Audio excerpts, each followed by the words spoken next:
తెలంగాణలోని ఆ జిల్లా కలెక్టర్గా పనిచేయాలంటే ఐఏఎస్లు అయిష్టత చూపుతున్నారు. ఆ జిల్లా పేరెత్తితేనే మొహం చిట్లించి విముఖత చూపుతున్నారు. రాజకీయ ఒత్తిళ్ల మధ్య పనిచేయలేమని చెప్పేస్తున్నారన్న ప్రచారము జరుగుతోంది. అక్కడ పనిచేయాలంటే అంత వణుకెందుకు?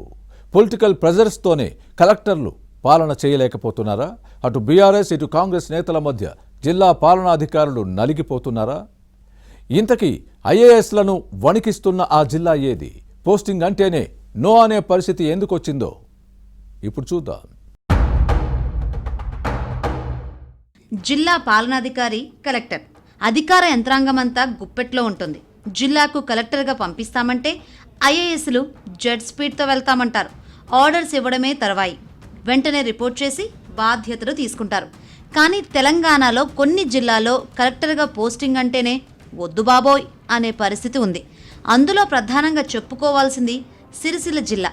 ఈ జిల్లాలో రాజకీయ పరిస్థితుల కారణంగా ఇక్కడ పనిచేసేందుకు కలెక్టర్లు పెద్దగా ఆసక్తి చూపడం లేదన్న చర్చ జరుగుతుంది. అదో తలనొప్పి అని భావిస్తున్నారు. రోజు రోజుకు పెరుగుతున్న రాజకీయ జోక్యంతో ఇక్కడ పనిచేయడం పనిష్మెంట్గా ఫీల్ అవుతున్నారు. సిరిసిల్ల జిల్లా ఏర్పడి ఇటీవల 10వ ఏట అడుగుపెట్టింది. ఈ 9 ఏళ్లలో పనిచేసిన 6 కలెక్టర్లు ఎవరూ పెద్దగా పాలన చేయలేకపోయారన్న విమర్శలు ఉన్నాయి.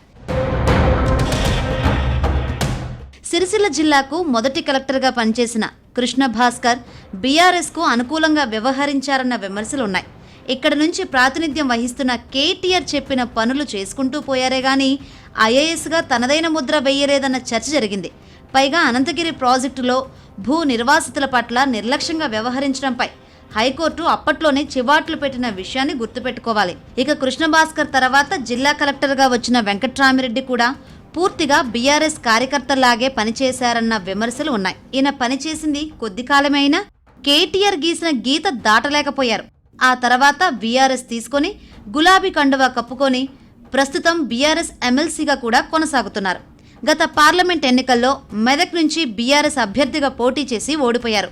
ఇక వెంకట్రామిరెడ్డి తర్వాత మళ్లీ కృష్ణ భాస్కరే సిరిసిల్ల కలెక్టర్గా రెండోసారి బాధ్యతలు నిర్వహించారు. ఆ తర్వాత అనురాగ్ జయంతి సిరిసిల్ల కలెక్టర్గా విధులు నిర్వహించారు. అటు కేటీఆర్ ఇటు కాంగ్రెస్ నేతలను కొద్దిగా బ్యాలెన్స్ చేసుకుంటూ వెళ్లారన్న చర్చ జరిగింది.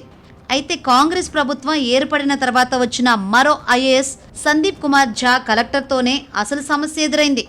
మొదట్లో బీఆర్ఎస్ను తర్వాత కాంగ్రెస్ను టార్గెట్ చేసి పాలించారన్న విమర్శలు వచ్చాయి.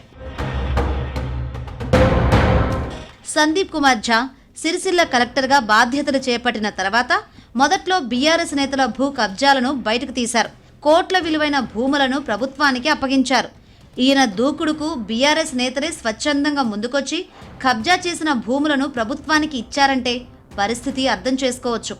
బీఆర్ఎస్ నేతలే టార్గెట్గా పాలన చేస్తున్నారని కలెక్టర్ సందీప్ కుమార్ ఝా అంతు చూస్తామంటూ party working president Sircilla MLA KTR అప్పట్లోనే స్ట్రాంగ్ వార్నింగ్ ఇవ్వడం వివాదాస్పదమైన విషయాన్ని ప్రస్తావించుకోవాలి. సిరిసిల్ల కలెక్టర్ను కాంగ్రెస్ కండువా కప్పుకోవాలన్న వార్నింగ్ రాజకీయంగా పెద్ద దుమారమే సృష్టించిన విషయాన్ని గుర్తుపెట్టుకోవాలి.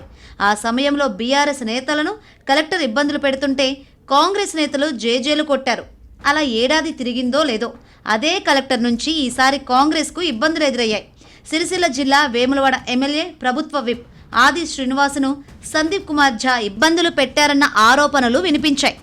ఆది శ్రీనివాస్ చెప్పిన 2-3 పనులను చేయలేదన్న చర్చ జరిగింది. దీంతో అప్పటి నుంచే సిరిసిల్ల కలెక్టర్ మీద ఆది శ్రీనివాస్ తీవ్ర అసంతృప్తితో రగిలిపోయారు. ఈ అధికారిని రేవంత్ రెడ్డి వెనకేసుకుని వచ్చారన్న ప్రచారం జరిగింది.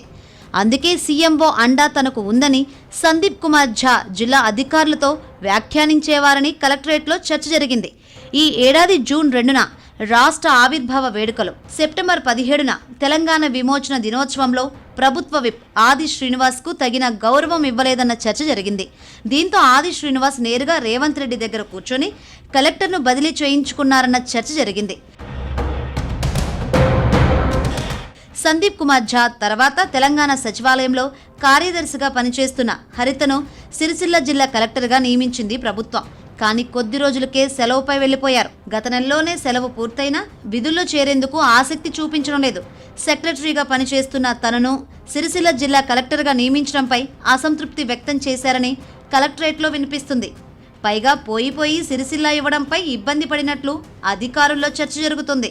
దీంతో ప్రస్తుతం సిరిసిల్ల జిల్లాకు ఇన్ఛార్జ్ కలెక్టర్గా గరీమా అగర్వాల్ను నియమించారు. రేపో మాపో కలెక్టర్గా హరిత విధుల్లో చేరినా త్వరలోనే బదిలీపై వెళ్లిపోవచ్చని వినిపిస్తుంది. ఇలా అటు కేటీఆర్ ఇటు కాంగ్రెస్ నేతల తీరుతో సిరిసిల్లలో పనిచేయాలంటేనే కలెక్టర్లు ఇబ్బందులు పడుతున్నారు. కరవమంటే కప్పకు కోపం, విడవమంటే పాముకు కోపం అన్నట్లు ఇక్కడ పనిచేయడానికి ఐఏఎస్లు అయిష్టత చూపుతున్నారు. మరి హరిత విధుల్లో చేరతారా, లేదంటే ఇంకొన్నాళ్ళు ఇన్ఛార్జి కలెక్టర్ పాలన కొనసాగుతుందా, లేక కొత్త కలెక్టర్కు బాధ్యతలు అప్పగిస్తారా అన్నది చూడాలి.